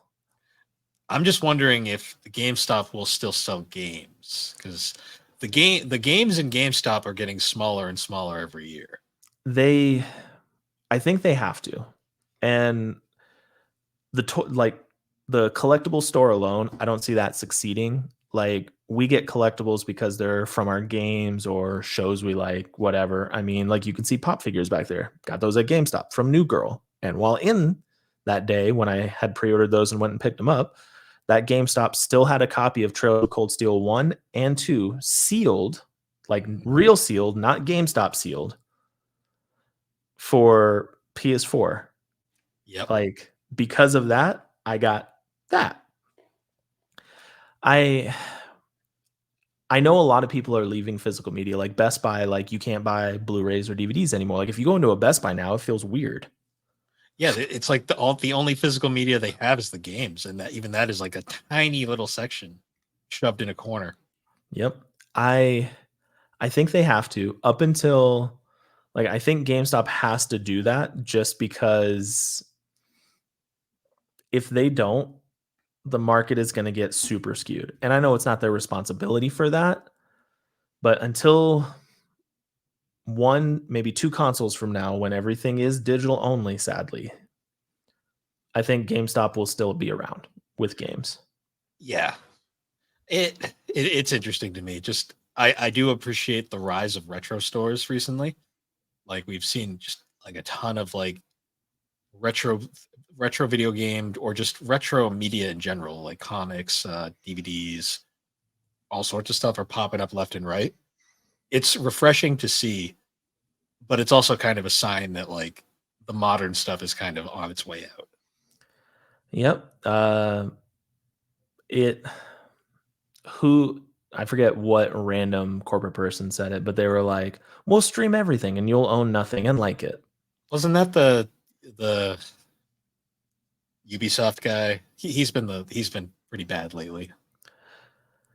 Yeah, no comment. Ubi fail. That and Mister doesn't work for Blizzard anymore or Uh, Activision. What's his Bobby name? Bobby Kotick. Yes, him. That guy. Yeah, no, it and don't take this as me telling all of you to go shell out thousands and thousands of dollars. Support physical, buy physical, especially when it comes to JRPGs. If you want to talk about something holding value and then maybe down the road you have like a big thing come up and you need money or you have an investment, Bill's collection easily 120 to $150,000 easily. Probably. Like, sorry to throw your collection out there like that. Mine about 85 to 90.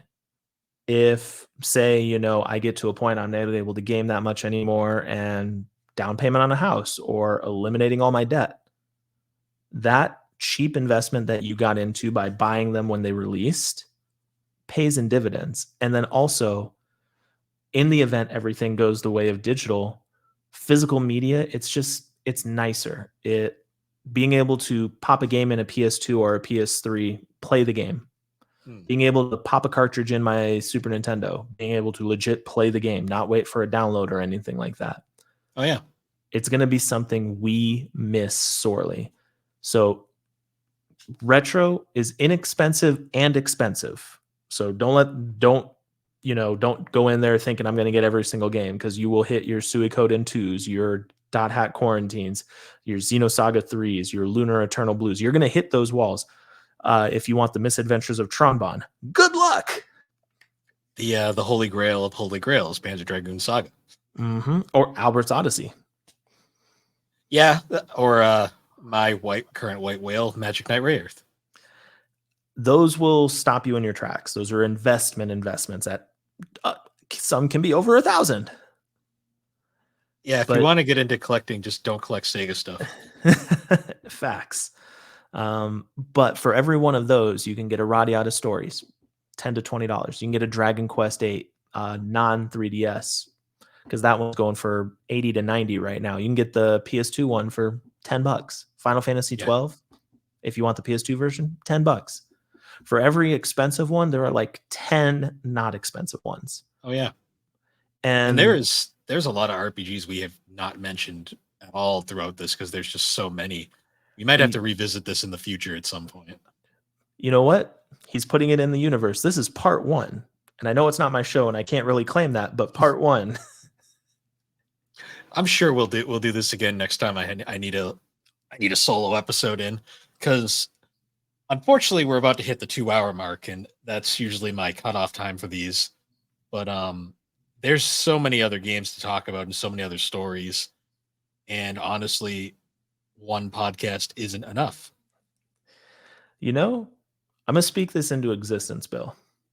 How would you feel? Obviously, I know we have the Gaming and Collecting Podcast Network, but you also have the 3DO experience that you do as well, and many other ventures. How would you feel one day, time permitting, we do the JRPG experience? And we pick a JRPG, and that's our review of the week. That could be fun. It would probably have to be a more limited show, just because we have to just to keep up with everything. But it was like a little bonus thing. That could be interesting. Look at that. I'm speaking ideas into other shows. Nice. But yeah, so I think now this is probably the best point to kind of cut it off for now. So once again, I want to thank James for joining me for this episode. Would you like to plug your show again real quick, James? Yeah, so you can find us on YouTube, the Top Tenor Show. Bill has all the links. Thank you so much for that, Bill. We go live with our first episode May 3rd, so that's a Friday. Tune in for an amazing episode, and we're going to be releasing every Friday. It's a lot of fun to create, and I'm excited. Like, I had a lot of fun with Games with John and James coming into this new show. I'm also going to have a lot of fun. Liv is awesome. She's a wonderful co-host. She's been a good friend of both Bill and I's for almost like over 2 years now, I think. Yeah, 2022, I want to say, is when everything really started. The Co-op Network, when it first came into existence. And it's just fun to create. If you enjoy a good list and you want to hear, like, if you can't tell between Bill and I, we have some very unique opinions when it comes to games and it comes to memorable moments that doesn't always go with the grain. And for me, I love it. So please come and check that out. Nice. And I'll be sure to include all of those links in the description of this podcast. And with that, everybody, once again, thank you for joining us on the Gaming and Collecting Podcast. The Gaming and Collecting Podcast can be found on all your major podcasting platforms, particularly Apple Podcasts and Spotify. The videos are also now available on YouTube in both audio and occasional video form. And you can find all of our links at linktree/thebarberwhogames. And if you'd like, you can join the GNC Podcast Network Discord server, where you can find all info on GNC, the 3DO experience, Geek Addicts, talk gaming, anime, or just general nonsense. And with that, everybody, we will see you all later. See ya.